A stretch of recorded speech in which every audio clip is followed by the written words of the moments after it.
people maybe over-engineer their products when they don't really need to. And especially if they don't have access to a tool that lets them maybe experiment with different values of roughness, Mhm. for example, then same thing. They get to a situation where they put too much margin or more margin than they need, let's say. Exactly. So margin is maybe costly, maybe not. Some margins can be achieved with very few iteration in the design without additional expenses. Hello, everyone, and welcome to the Altium On Track podcast. I'm your host, Zach Peterson. Today we're talking with Yuri Shlepnev, president and founder of Symbiorion.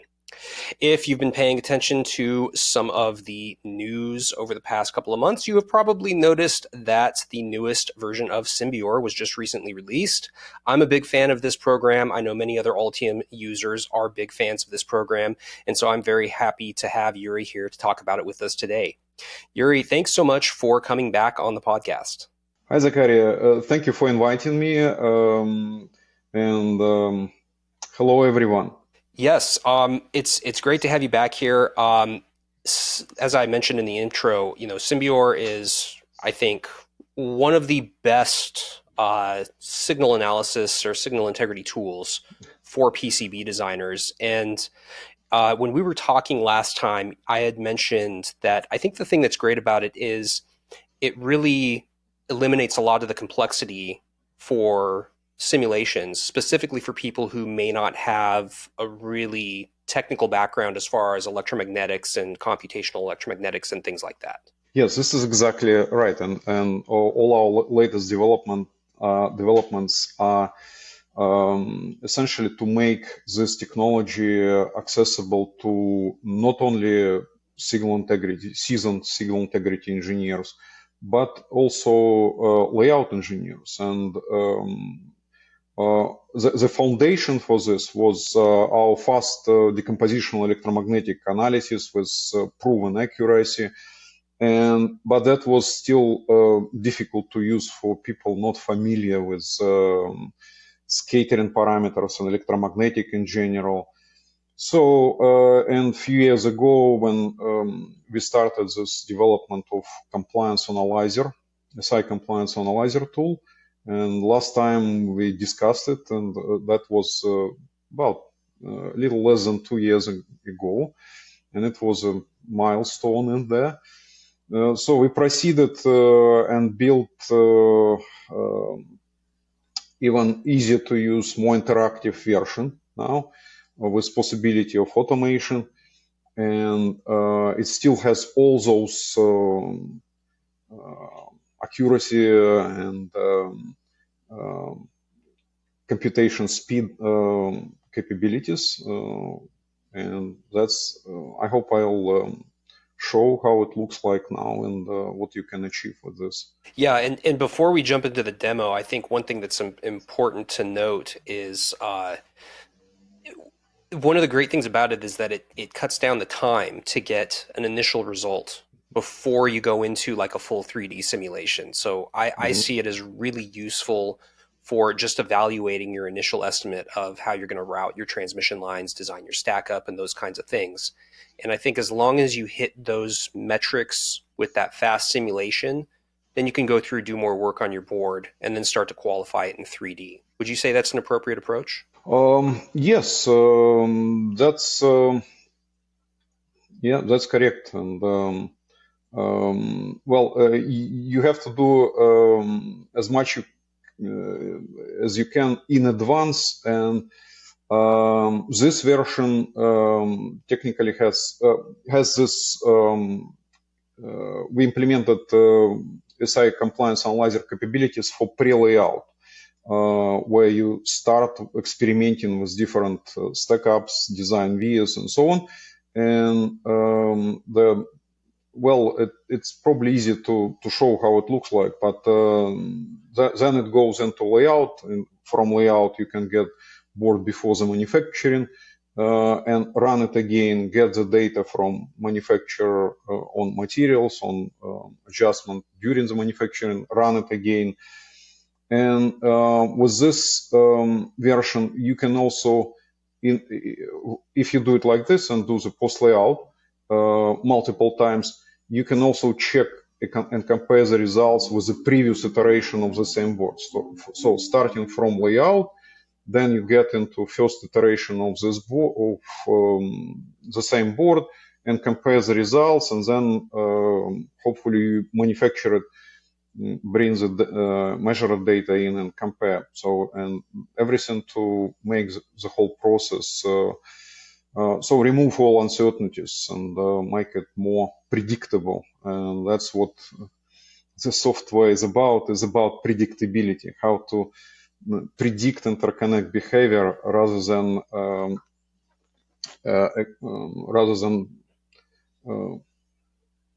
guess. Yes, rather than guessing, rather than tuning the measured data to simulations, as I see now very often when companies demonstrate analysis to measurement correlation with just tuning the results to the measurements. But in Symbior, we trying to support this whole process that has some steps to ensure that you are closer to measurements. You cannot be always exactly right.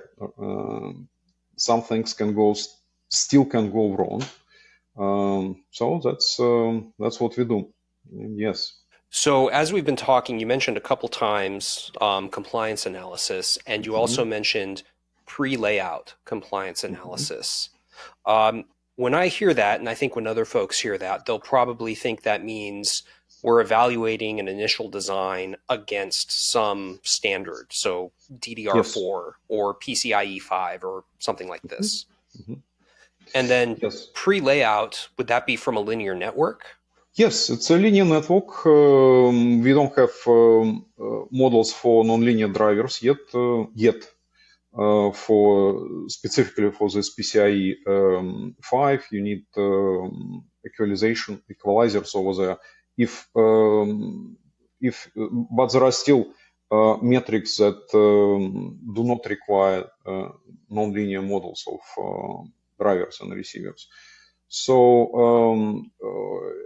technically, during the pre-layout, now you do exactly the same as in post layout. So in Symbior, you load the compliance conditions, which are compliance metrics in form of bounds on return loss, on insertion loss, on skew, on delay, all those metrics that you can measure with your oscilloscope, VNA, or with other instruments. It reminds, well, technically, it's very similar to what you do in the measurements when your board is already done. But when the board is already done, it's already post-mortem, and you cannot do much. But in case of pre-layout and post-layout also, after you run those compliance validation, check those bounds, the outcome is pass-fail. Luckily, you pass the metrics, but sometimes you fail.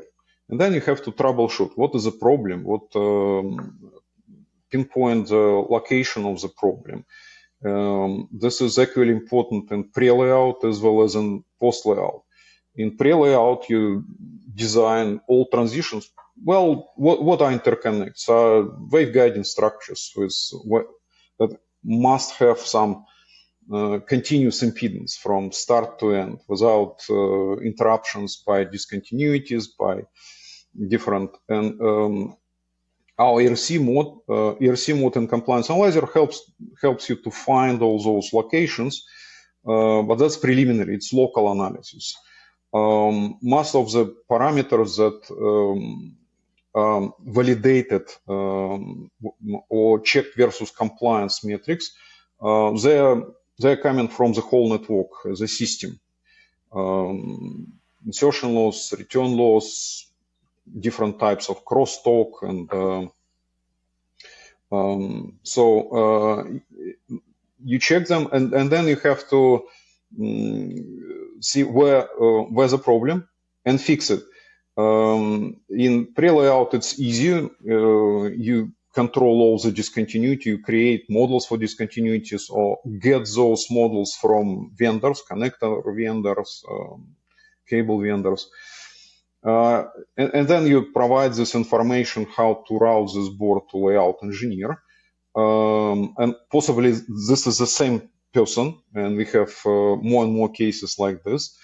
So you get it into layout and create the geometry, and then you want to see if this geometry behaves exactly as in your pre-layout, and it satisfies those metrics, and that's why you run this post layout and then few iterations probably, and you get it right. But then something like you have a stack up which is not with materials that are not available from manufacturer or something like this, and you have to repeat the whole thing again.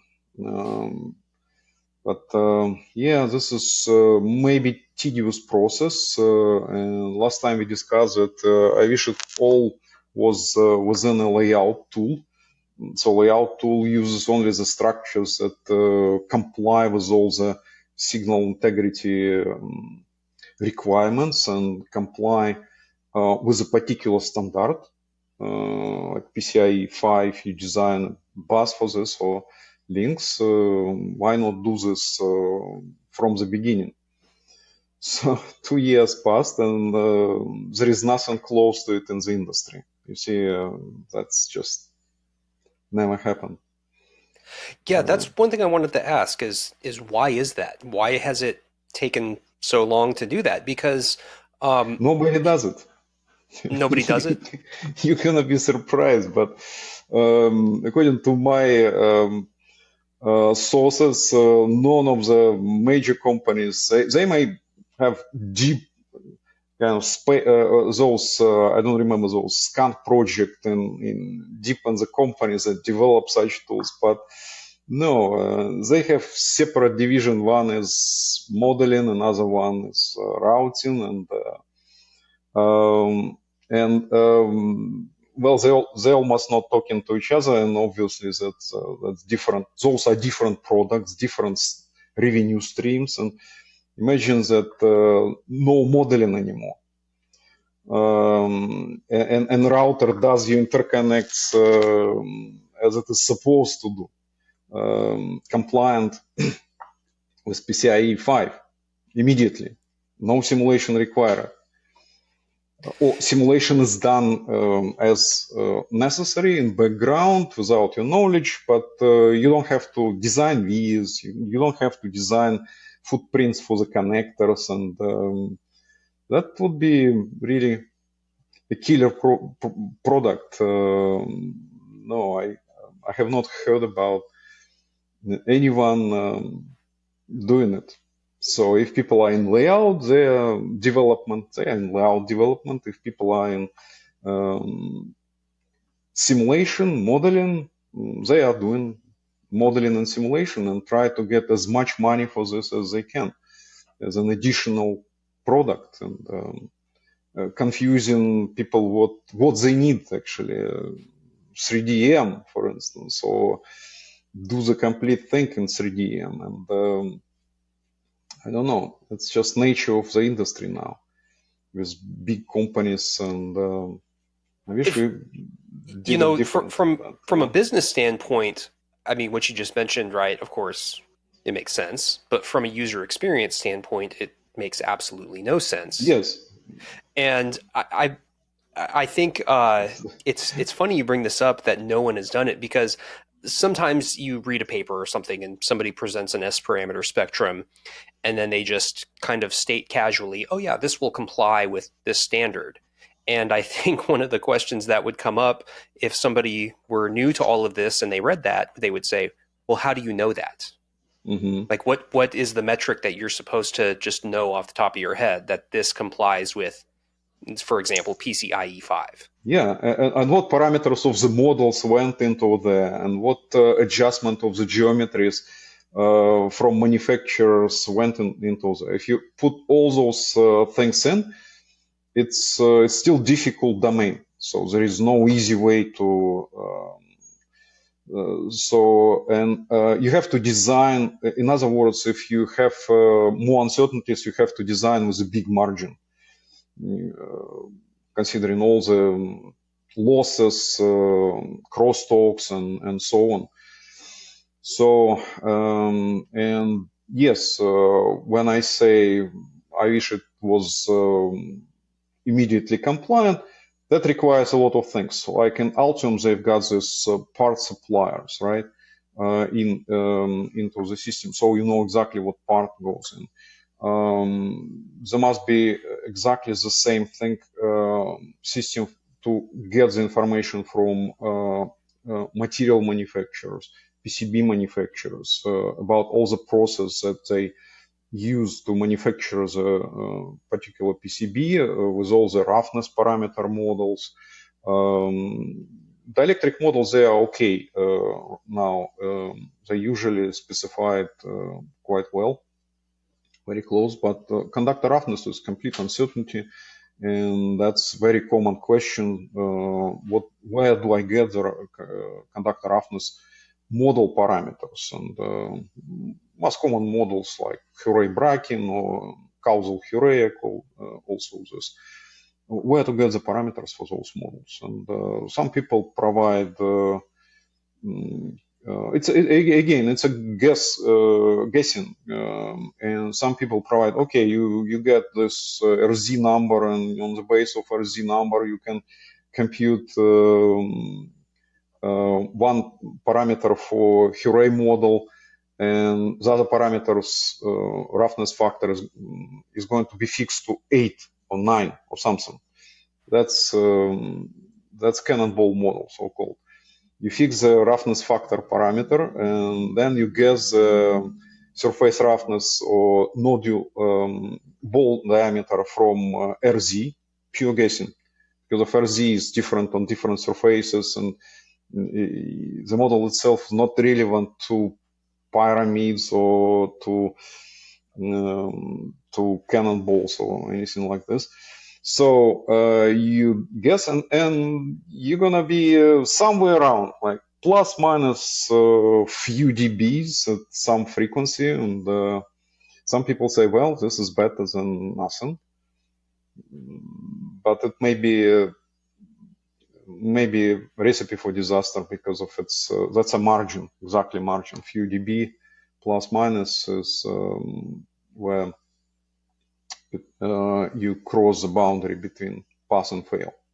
You know, I could see not having access to these parameters or data on these parameters, creating a situation where maybe some products get a little over-engineered. So just put a large enough margin, and we accept that, you know, copper is going to be rough.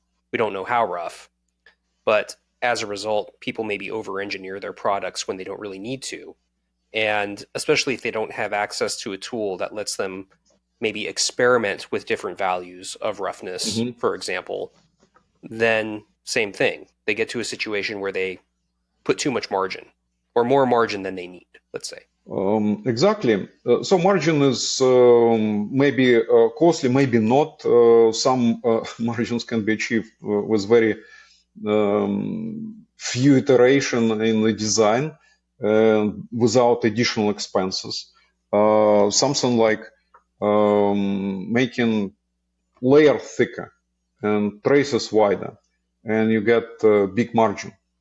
But if you do it in a package, like I saw a presentation from Intel at the last EPIPS conference, where they say, okay, we need 6 dB insertion loss in a package at 40 or 50 gigahertz. I don't know. You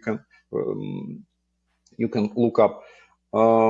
That's very difficult number for a package. So they use skip layers And they say that increases the cost of the package overall, because if you clean few layers above and below, one or two, and then those interconnects are becoming wider for the same impedance, and you get this 6 dB margin in a package for 200 gigabit per second signal. That's why it is reasonable to do those things.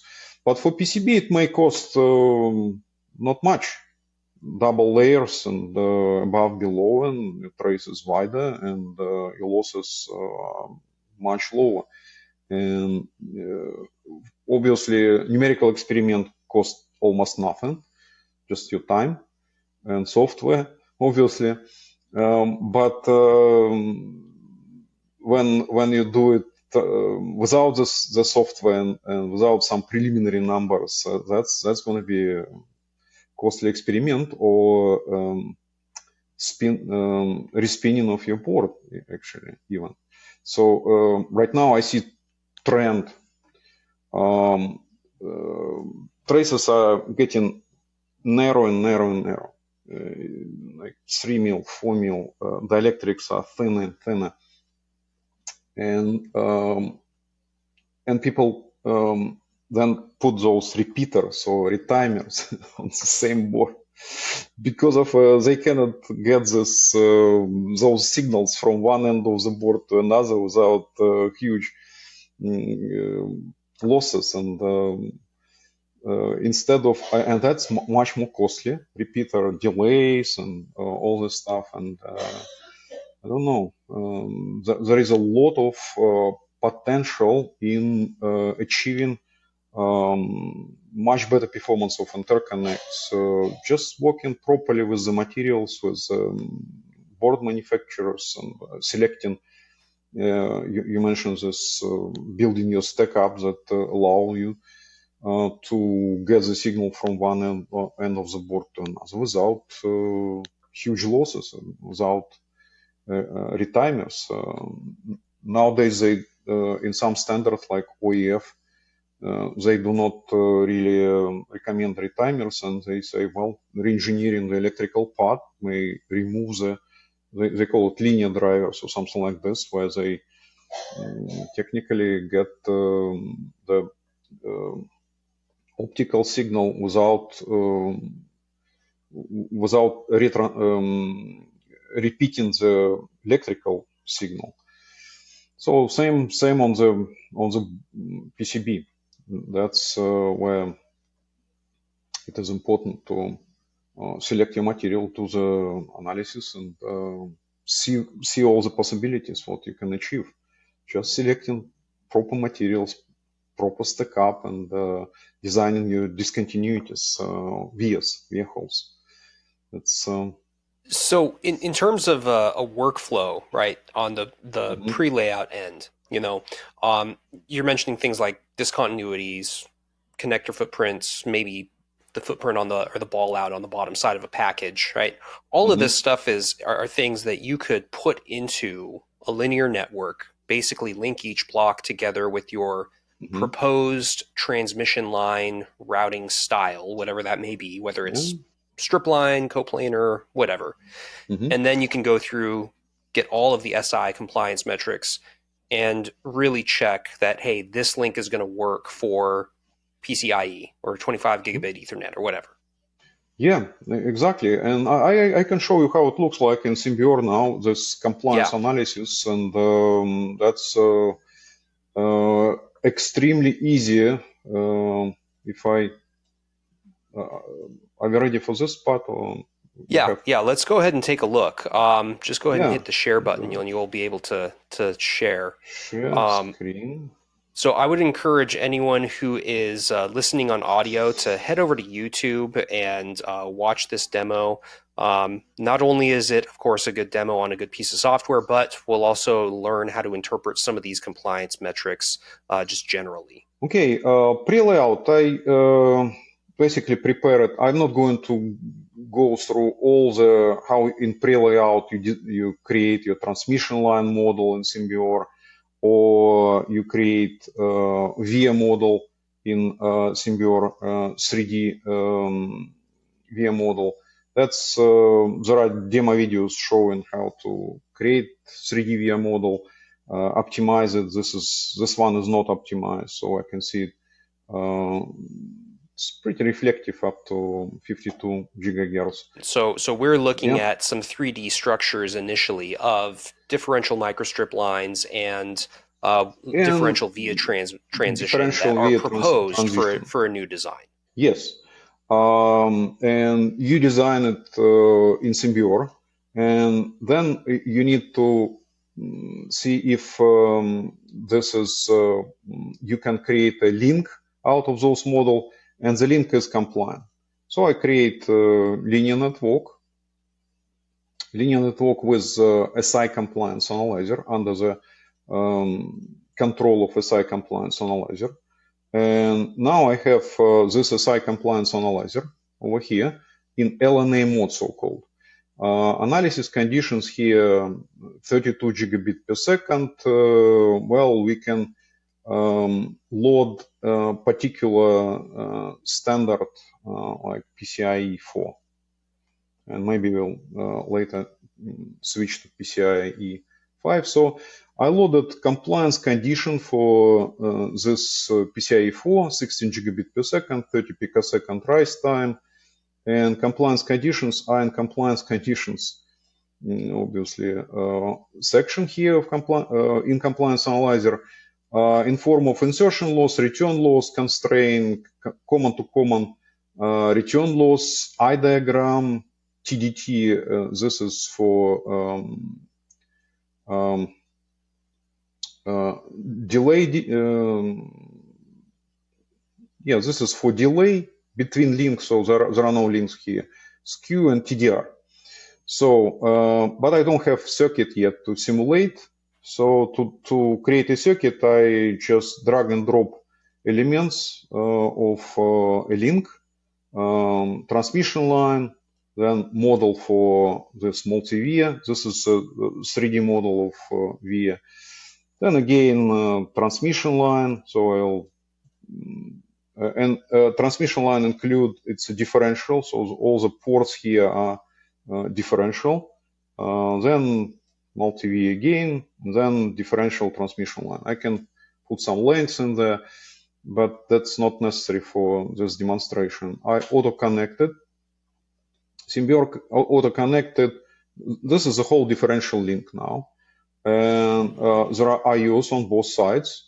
Some parameters of IO can be further redefined in this IO configuration. So you can immediately see all the port names, numbers, type of and normalization right here. It's 85 ohm normalization.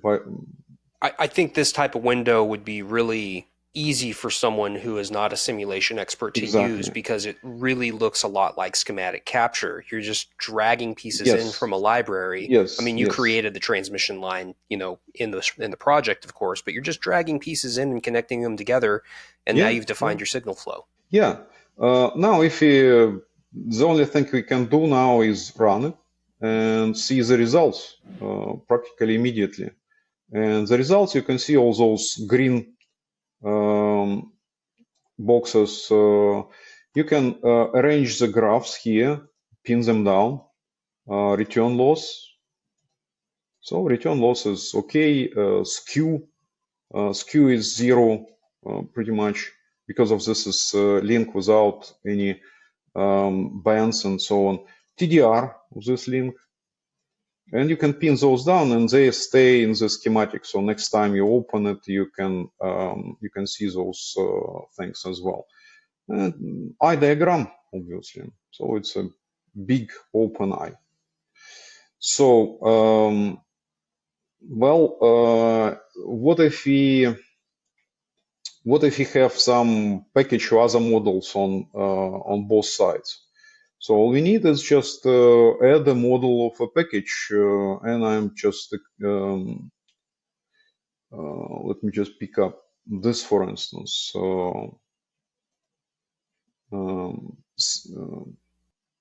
GC, RL, CG, model like this. So with those parameters. Now, when you say model for a package, you're referring to, of course, the pin and the ball out, and maybe if there's bond wires internally, any of that stuff that makes up the actual package for the chip. Exactly. You can build a breakout for BGA part, and then you need something for package. In a package, you can simulate the package, the whole thing, and bring this model here. Or you can use simple model as in many standards that include just L and C. And right here, I just show how it works. So you wiring things here in this schematic and wire it on the other side. And simply rerun the analysis.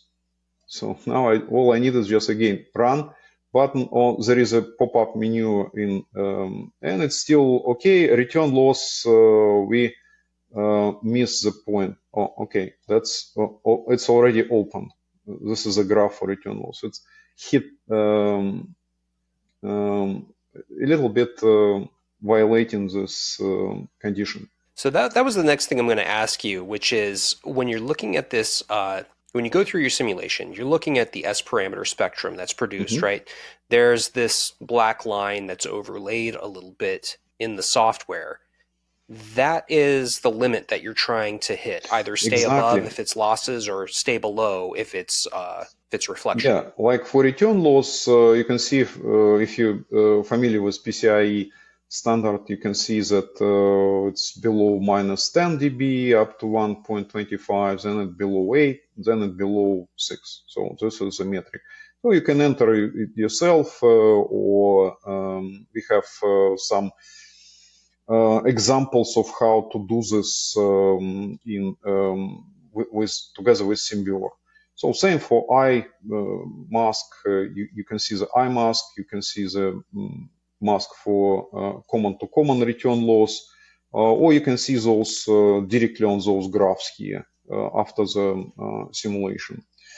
So this is how, you can obviously bring some models in form of, you mentioned Touchstone models. I opened Touchstone directory with Touchstone models that right here you can see that I have a number of them. So I'll pick up some like model of a connector and bring it into this project one. And instead of package model on this side, I'll wire connector model. This connector model that has 4 differential ports, and this port goes here, this port goes here. And all I do after this is run again, and I'll see that the data for the standard with the connector. And so this is where you're really building something that actually starts to look like a proposed layout, because as you mentioned earlier, right, you could have connectors. As long as you have that simulation data available from another connector, you can incorporate that into one of these simulations graphically as you've done here, and then continue to run the compliance analysis. Yes, and you can see this the package part, which is inductive, usually it's capacitive, so we add the capacitance here, like 0.200 femtofarads, and then run the analysis again. Very simple. This is something is inductive. Oh, because of the big inductance, and right here it's probably you need to reduce it. 0. Yeah, 1 nanohenry seems a bit high. Yes. That's why you've got the spike, but you immediately see, you pinpoint it on TDR. Sure. So now TDR is capacitive, and everything is fine. So that's how. Well, if you want to redesign it and make transmission line coplanar instead of simple differential, I select differential, invert the layer, and Symbior automatically select right here. I need 85 ohm actually for PCIe. Click to calculate. That's it. This is 85 ohm transmission line, coplanar. And run the analysis. And this is my coplanar line now. And instead of like this section here, which is simple microstrip, I bring this coplanar waveguide section in the middle. Yeah, so you're really experimenting with a lot of different routing options in this tool. Yes. Mm-hmm. You're experimenting with different routing options and how it affects the compliance metrics. So, and it will recompute and put those big graphs, and now you can see 85 ohm section in the middle.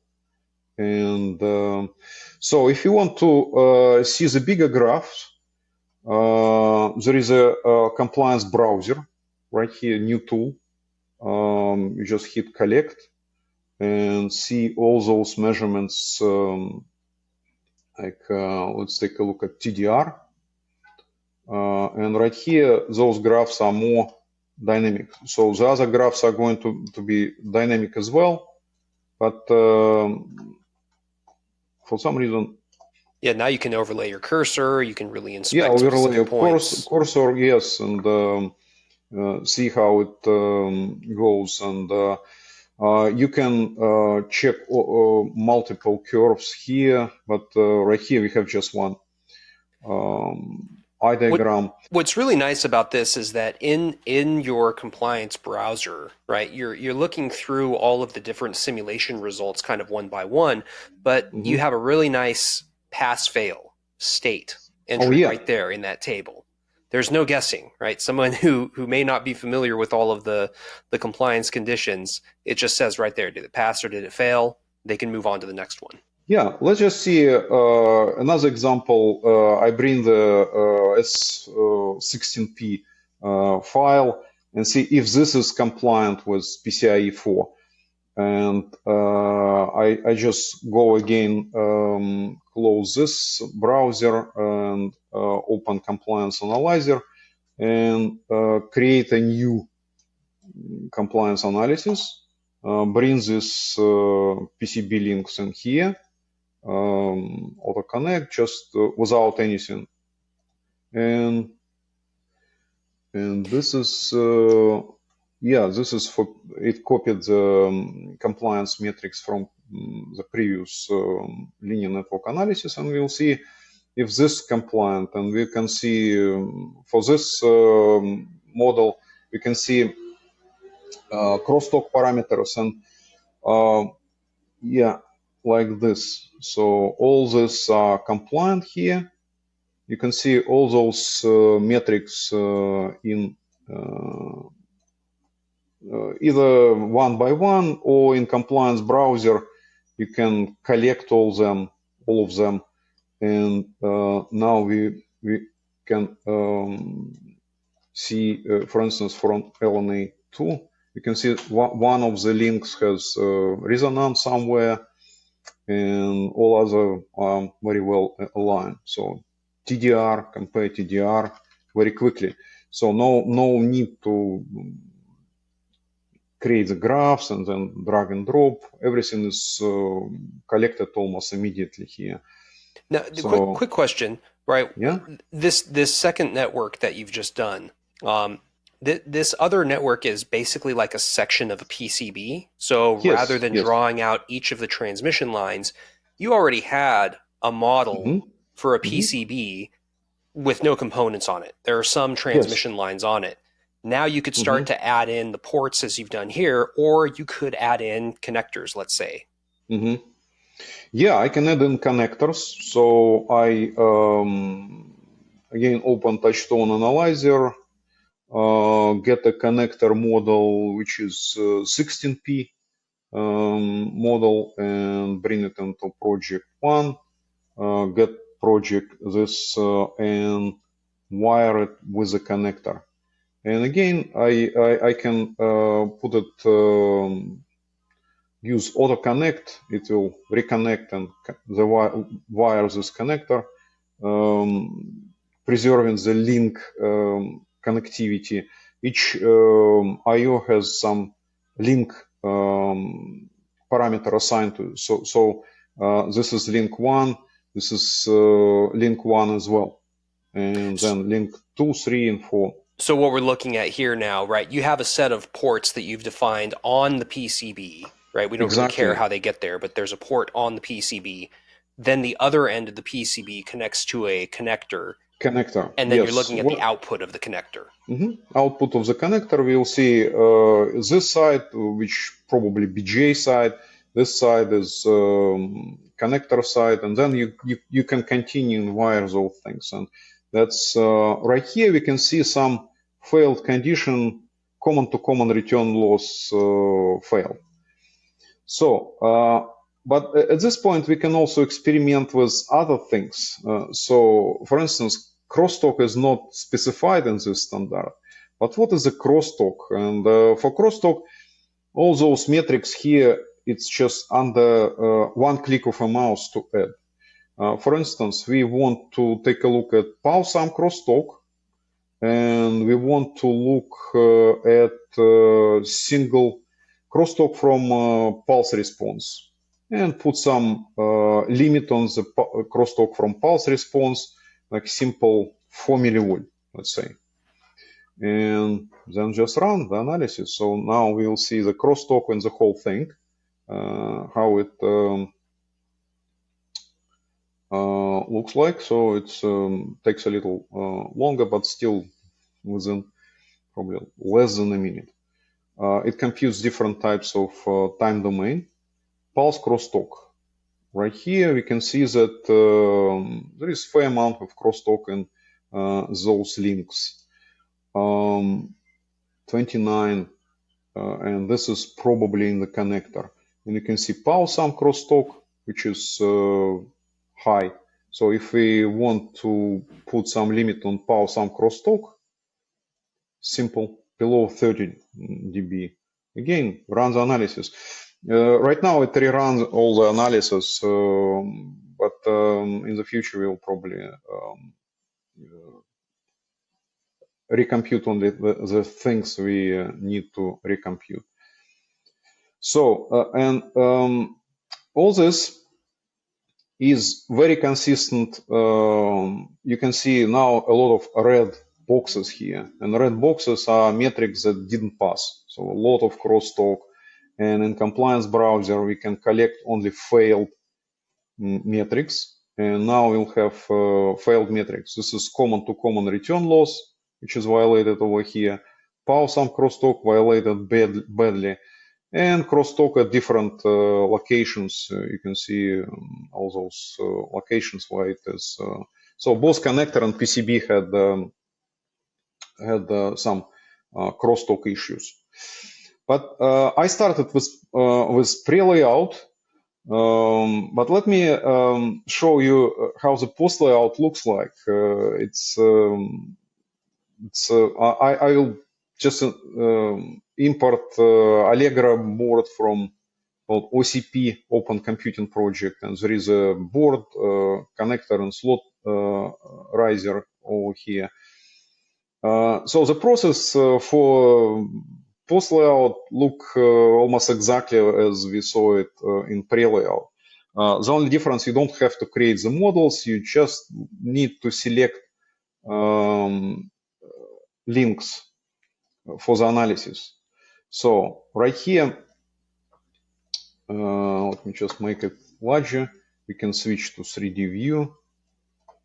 And this is, again, everything is live here.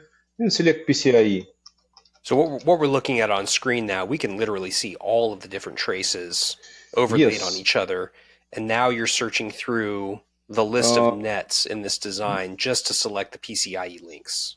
Yeah, I select 4 PCIe links. I also, I can run, obviously, ERC analysis and see how it looks like, and adjust proximity to right here. I need to get a larger zone around the traces to capture the crosstalk. So there are a lot of problems, and you can see it runs almost 500 different cross sections here. And Yeah, we can I also, think as we've been talking just in this like couple minute period, you've run what would be the equivalent of like 1,000 simulations all in one window. Whereas with exactly. another application that is not PCB specific, you would probably have to program in each one of those simulations, and it would, I mean, it's an intractable problem. Yes, that's right now. For PCIe, you can see the whole thing is red Yeah. because of it's not 45 ohm.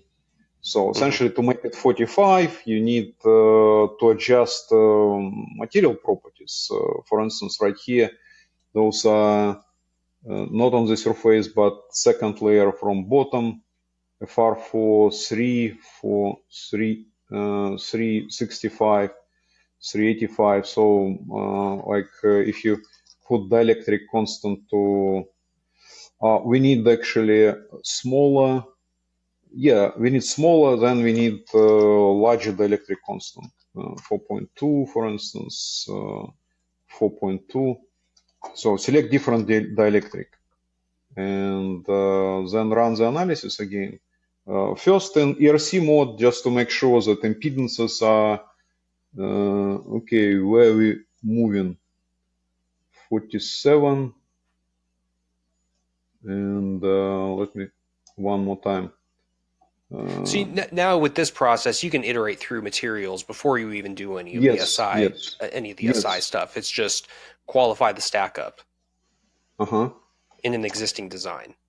Yeah, there is other option is to make layer thinner, and Sure. right here, yeah, we need actually lower, yes, but it didn't help.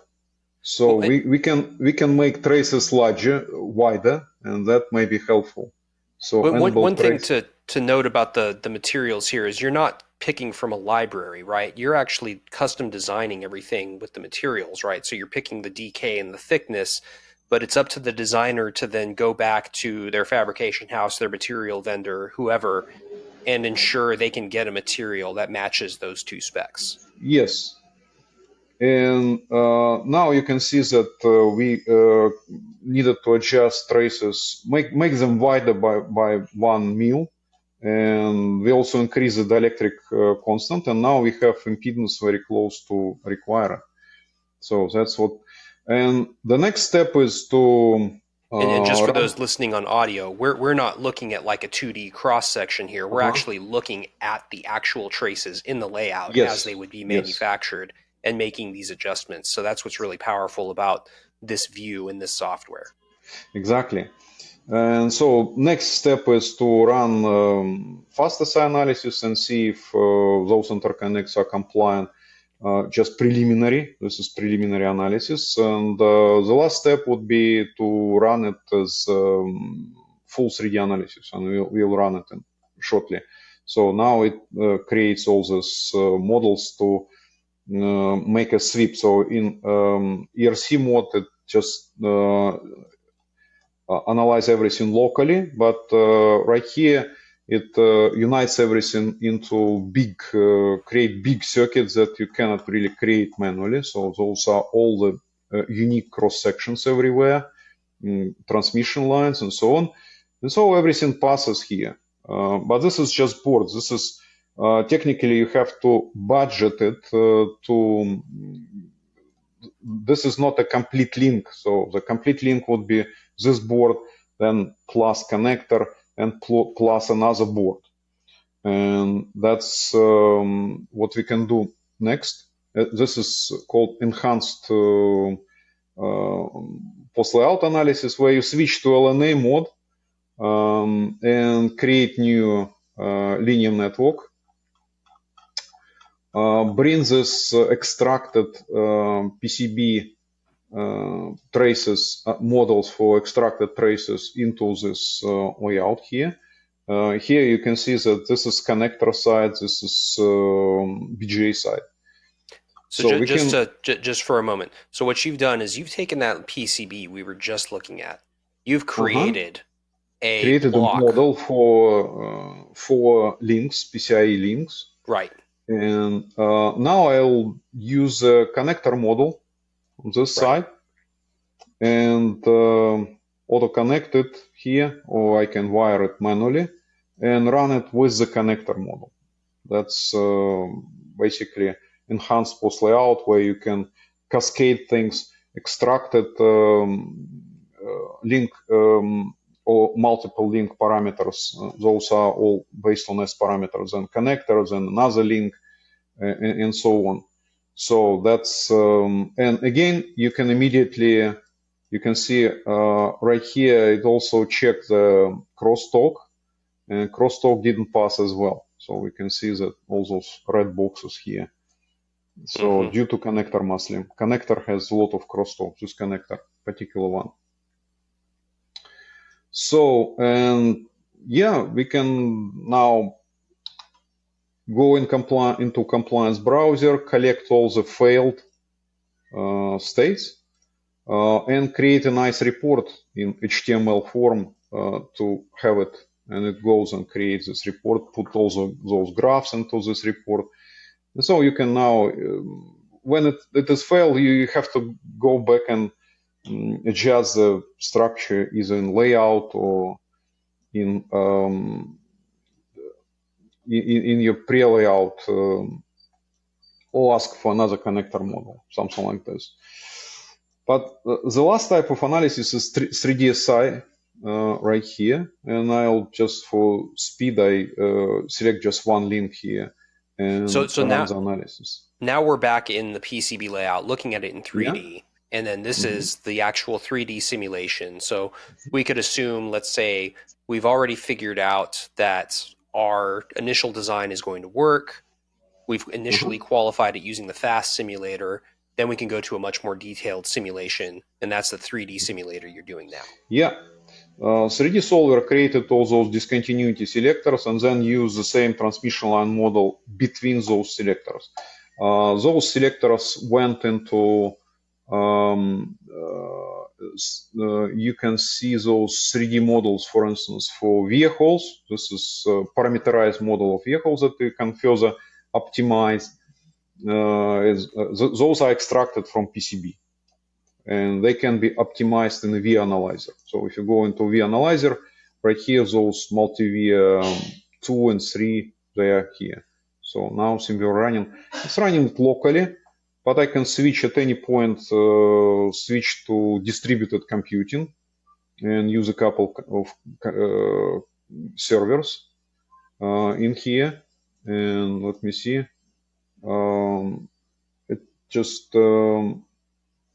yeah, as soon as it finishes one discontinuity, then another discontinuity will go, the analysis will go to a server. So real quick, while this is running, yeah. So going back to the front end here for a moment, where we were at the pre-layout stage, if you're running these simulations, and let's say you're just doing simulation, you're not the person who's actually doing the layout. How do you quickly summarize all of the required constraints for the design engineer? Is there a report that you output to then give them that? Yes, a lot of this, I think, comes down to, qualify the stack up and then things like spacing, trace width, stuff like that. Yes, but well, in reports, there are no recommendations so far what to do. Okay. Obviously, with crosstalk, you have to increase spacing between the traces. And 3D electromagnetic analysis finished, and now we have a model for this particular link with higher accuracy, with the accuracy of the electromagnetic models. But it basically passed. So no recommendations so far, but right here you can, the additional metrics like TDR, they allow you to troubleshoot the source of those reflections. So on reflections in frequency domain, you don't know where they're coming from, right? So those are right here. But on TDR, you can clearly see that where they're coming from. And you can see from this end, there is this part closer to this. Those are inductive vias, big antipaths here. This is capacitive IC coupling capacitor mounting structure. Those are pins of the or parts of the BGA. And from the other end, we can explore it from the other end as well. So you can see that there is, we need to rotate it, and TDR looks like this. So there is a little bit of capacitance of the pads, connector pads, then inductive via hole. And you can see that inductive, the goal target impedance for PCIe 4 is 85, so but the vias are 100 ohm. So that was designed for previous iteration of PCIe, clearly, which was 100 ohm. Mm-hmm. So from the beginning, we saw it 100 ohm, but we loaded PCIe 4, which is 85 ohm. Yeah, so this really quickly lets you check that if you're going to take an existing design and update it to, let's say, a component that has that newest interface, you can really quickly check that it's actually going to comply with the new standard. Yeah, that's correct. And so when we created the report, and let's just go Semver Demos pre-layout. Let me see, Semver Demos pre-layout. Okay, yeah, this one. So it created a report. You mentioned that, but without the recommendation. So you can see those are failed conditions, and which one failed. For instance, this one. This is in pre-layout, so you can see the I/O names. They are all for pre-layout, but there are some for post-layout here. So this is that report includes everything. You can further narrow it down to something, see where the crosstalk coming from, and so on. But you still have to know what actually it is and how to fix it. So at this point, we do not provide clear guidance what can be done. In this case, via holes can be improved, redesigned, cutouts below AC coupling capacitors done to reduce the capacitance, and very simple things that can improve it considerably, the holding. Right now, it's marginally pass. So typically, people design down to minus 50, minus 20 dB just to make sure that all the material variations and everything doesn't push this return loss higher than expected. So you mentioned something important earlier, which I don't want to gloss over, which is, looking at the TDR with the return loss, right? Looking at the return loss doesn't really tell you where excessive impedance might be or deficient impedance might be. And I think if someone is only working on return loss, they're going to keep moving that port forward to try and find exactly where the excessive impedance is. Whereas with the TDR, now you can just kind of measure across in length terms and then find out exactly where the impedance occurs. Yes, or you can run ERC again, ERC and see in colors. Oh, something is with recording probably. You can see the vias are inductive, red. Those capacitance pads are blue, and that's what we saw on TDR. So ERC mode basically helps you to figure out those are blue, those are red. You can see differential impedance of those vias is about 90 ohm, according to this quick, fast model. So again, ERC essentially it should be used in reverse maybe. You first, the only thing you care, or a designer or PCB designer care, is whether they pass specifications or not. And the only thing they care about after this is if it passes, everything is fine. If it fails, how to fix it and what is the problem. So an ERC essentially at this point is also helpful. It's helpful as the first pass where you make sure that your vias are properly localized. Right here, they are localized up to 36 gigahertz, so good. That no reference plane discontinuities. There are some discontinuities in reference plane here. So this board was not designed to run at even 16 gigabit per second. So it's probably 8 gigabit per second. You make sure that right here, Symbior shows that there are potential aggressors here, but didn't find that the compliance condition for crosstalk here is 20 millivolt. Let's just put it 2 millivolt and see if it finds that it should be substantial crosstalk here, probably. No, it doesn't show. But those impedance, well, who cares? Maybe it's not as important. Then you run those compliance metrics from a particular standard, and then you see does it matter or not. And you return back to ERC and see the actual villain here. What part of the structure violated or created this problem, reflection problem in this case. Yeah, it's nice to be able to have that heat map that actually shows you where specifically in the design you're violating that electrical rule. Yes, that's correct. And the other types of design in FastSI or 3DSI, they are from black box. The measurements are derived from scattering parameters, and scattering parameters are black box.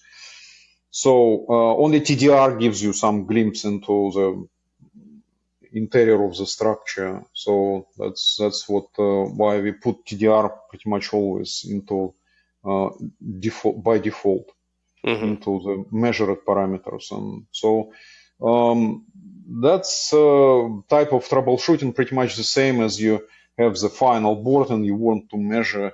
You can measure S parameters or you can measure TDR and see is it continuous, does it provide a continuous impedance from start to end or not? In this case, it doesn't. Yeah, this is such a great demo. I mean, you've done probably, I've lost count, but probably thousands of simulations in the 20 or 30 minutes that we've been looking at this. I've lost track of time at the moment. But the number of simulations you've run is pretty staggering just with a few mouse clicks.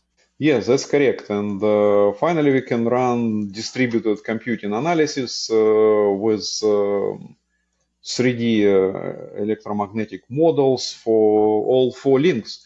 So now you've selected all 4 of the PCI lanes. All 4, yes. And it even includes some crosstalk between vias here. Oh, and you can even see the via-to-via crosstalk. Yeah, probably. Let's see. No, in this case, on this side, you can see under BGA the vias are very close, and they will be part of the via crosstalk. I see. So the via-to-via crosstalk is the most difficult thing on PCB. You can easily account for crosstalk that happens between adjacent vias like this, or you can create even larger discontinuity selectors with for all those vias and see the crosstalk. But there is fair amount of crosstalk. There will be fair amount of crosstalk between distant vias because of when you go high and high in frequency. At 16 gigabit per second, that's probably nothing. But at 50, 100 gigabit per second, all those vias, they will become leaky. They will leak energy like crazy, and this energy may be picked up by other links, by other vias. So I call it distant crosstalk. And on our website there are 2 papers already, or articles on crosstalk anatomy and on crosstalk quantification. And crosstalk quantification essentially covers all types of crosstalk, but examples there are only for crosstalk that happens in close structures, not for distant crosstalk. So that's This what is I. interesting because you're talking about distant crosstalk, but you brought up the metric that you would need to use to figure out the frequency range where that would happen, which is localization frequency. Yes, yes. Yeah, And for you saw localization frequency here is about 36 gigahertz. You don't see much energy leaking. In this case, probably 8% of the energy leaking at don't remember at 30 gigahertz.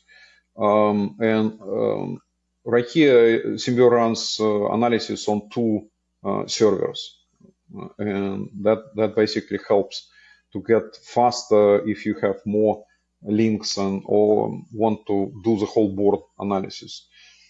So everything I showed here can be automated with this very simple scripting. So this is probably the best part for those who don't like clicking. yeah.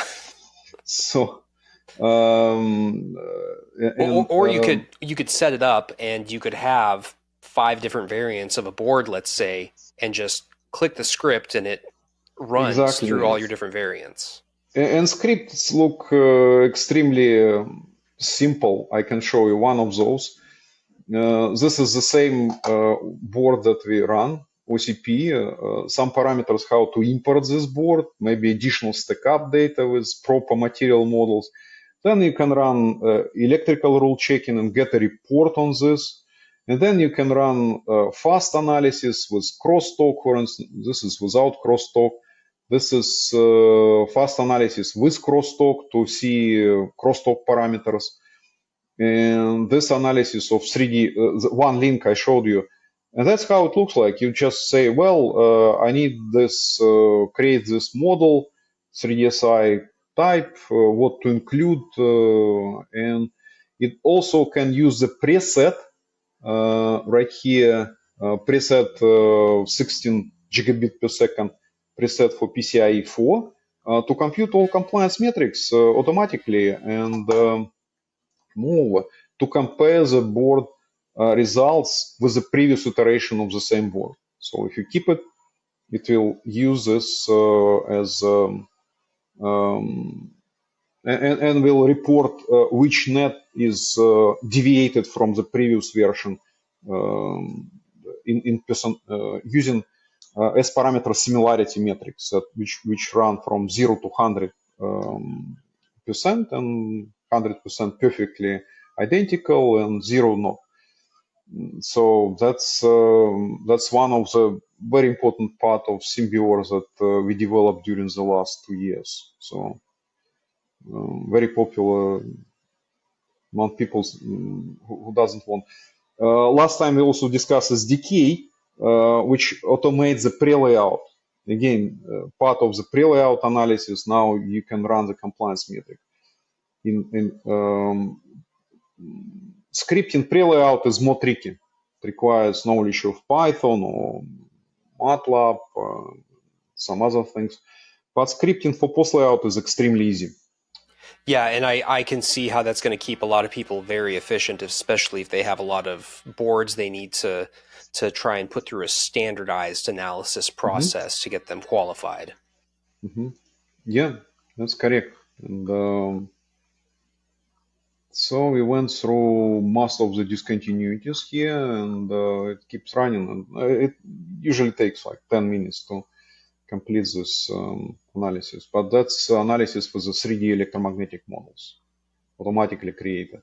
Thank you for showing this demo because this is extremely comprehensive. And so I again encourage anyone who's listening on audio, head over to YouTube and watch the demo. It's not just informative for learning about Symbior, but you also learn a lot about the process of SI analysis just generally for qualifying high-speed links. So I think this has been a great demo. One thing I wanted to ask you about before we wrap up is about recommendations. You had mentioned that it doesn't provide recommendations. I'm seeing nowadays some analysis tools out there that are really focused on doing some sort of analysis and then trying to provide the recommendation. And I'm seeing that recommendation more and more be powered by AI. Do you have any plans to take Symbior in this direction? I see you shaking your No, head. No. AI is extremely expensive thing, and even our enterprise customers, they are not doing this. So that's I don't know. You probably can teach AI, train neural network how to do this, but that's a lot of resources, and at the end of the day, you cannot rely on it. You see, exactly the same as you use those linguistic models, and sometimes it's right, sometimes it's completely wrong. Out of fun, I ask different signal integrity questions, and for a while, and then I gave up. I realized that sometimes it picks up things from right place, sometimes from wrong place, and everything is mixed up, and sometimes doesn't even make sense. So, what if you rely on this and manufacture a board? Well, there are some companies like Quilter. They use AI. You know this. They use AI to route the boards. So far, it's I don't know how far they progressed. Last demo video I saw, somebody tried to use it. It was kind of not really a powerful tool. I would So agree with you, and I think it's still too early to just yeah, they'll let the probably AI train take it, and over. it will become better and better and better, like a brain, right? And yeah, you probably some experts in the industry, they still deny that they use simulations, and they say we do our boards always right because of we know how, and they're trained by years of their experience and using the tools actually. Myself, I solve so many problems and know exactly what to change. And when somebody asks me, I say, well, this is obvious. You need to change this and that and that. And there are just few parameters you can change over there to get it right. Like impedance, well, trace width, spacing, electric constant, vias, antipaths, via diameters, stitching vias, just increase or decrease or uh, make few iterations, and you're gonna have it right. So if AI will learn it, but that's expensive. It's not within our reach. So it's computational power. From time to time, we use Amazon servers. I didn't run it today. But that's expensive. Yeah. Even like if I want to run regression tests, that's expensive already. And it's just small number of cases that not even close to what you need to train AI. Well, I think if you're an enterprise that's hiring a full-time signal integrity engineer, I think a properly trained signal integrity engineer on the right tool is going to be able to solve the same problems as AI, but for a lot less money, and probably with some additional insights that the AI just can't do. But not even signal integrity engineer. We have customers that are not trained signal integrity engineers nowadays. That just follow formal rules and no, as I mentioned, increase, decrease, antipath, drill diameter, or trace width, and so on. So, and this formality of the metrics now make it extremely easy to make a decision, pass, fail. So that's another step to make Symbior one of the easiest to use tool on the market, electromagnetic tools on the market.